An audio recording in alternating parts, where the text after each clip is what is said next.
Okay,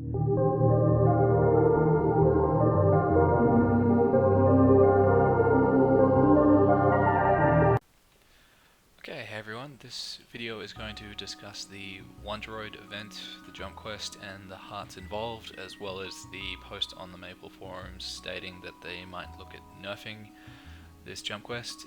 At the moment, a lot of people are stumbling on the second half of B1, and I think, well, people are probably having difficulty all the way through because it is quite a long jump quest, and it's unfortunate that in order to get the full heart, or the best heart and android, because you can't use the heart without an android, you have to complete the jump quest and unlock the investigation stage, which allows you to farm enough coins in order to buy the heart and the android. So there's two different types of hearts. There's the level 50 Wondroid heart, which is 5 all stat, 1 attack, and you can Star Force it 5 times.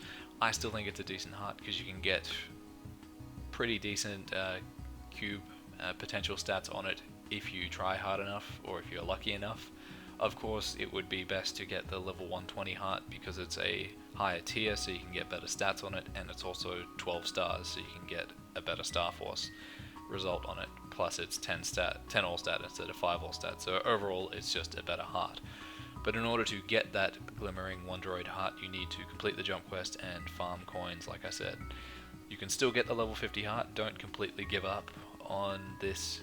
Well, hopefully you've been doing the dailies anyway. If you've given up on it altogether, you probably won't be able to get enough coins to begin with in order to buy the heart and the android together. The Wondroid heart, the level 51, costs 400 coins. The android, the one that I'm walking around now, costs 1,000, as do all the others, but you need to continually complete the jump quest to unlock more androids, and the jump quest changes as you complete more of them. So I've managed to get up to B1. I've managed to get all the way through to the door that's blocked, and then you have to turn around and do the whole jump quest in reverse, or you can do the top section, which is just as difficult. I've tried both methods, obviously can't get through it. Some people have been resorting to having other people go on their account and do the jump quest for them. I sort of hesitated that and go, is it really worth risking something you've put a lot of effort into just to get a better heart, and risk that person having all the information to your account? Of course you can change it, but still, once you've given people the main things that relate to your account, it's never really truly safe. So if something were to happen to you further down the track, you've really only got yourself to blame, because yes, you can trust people, but can you really trust someone so much that somewhere down the road, just so you have a falling out, you risk something you've put a lot of time and effort into, and perhaps real money as well. So overall, I do think it's a good event. I do enjoy the amount of detail and somewhat the difficulty of the jump quest. Like, I do like jump quests, but to an extent. I like having a challenge and learning how to do it, but the second half of B1 is a real pain in the ass, and I just decided that I'm happy to settle with the level 50 heart because this Night Lord doesn't have a heart whatsoever. My Xenon on Bellocan has a heart that I have scrolled and potentialed, so I don't need to worry about getting one on there. This character I look as more of a casual thing. I enjoy farming and everything, but it's not like I want to work up towards doing like a Lotus solo or something like that. It's more of just I've always wanted a Night Lord, let's make one, let's try and get it as good as we can get, but if I hit parts where I can't get the best equip for it, I'm not going to worry about it. So if Nexon does nerf the event, like I mentioned, there's a post on the Maple forum. I'll include the link in the description if you want to have a look at it.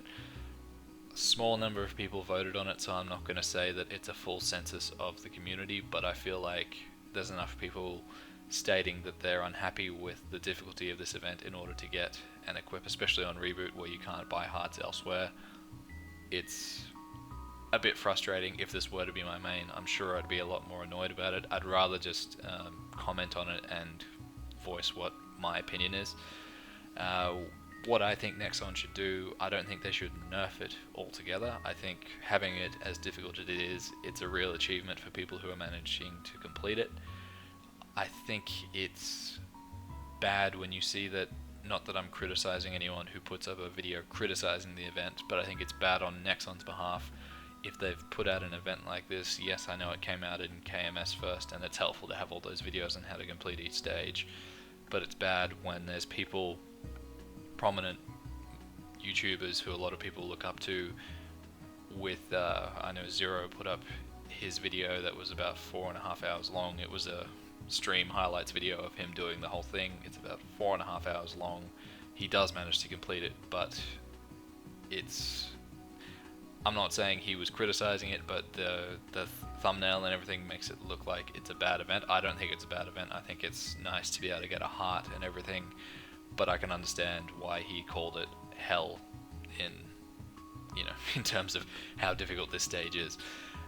But yeah, so I think Nexon needs to just provide an investigation stage for those who haven't completed the full jump quest, but limited to one entry and just one room.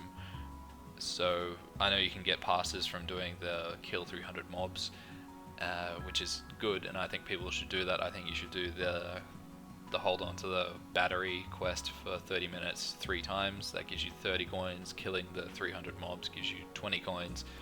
That's 50 coins a day. If you started from the very beginning and do it every single day, that will give you a total of 1,400 coins, which allows you to buy the level 50 heart and the asteroid android.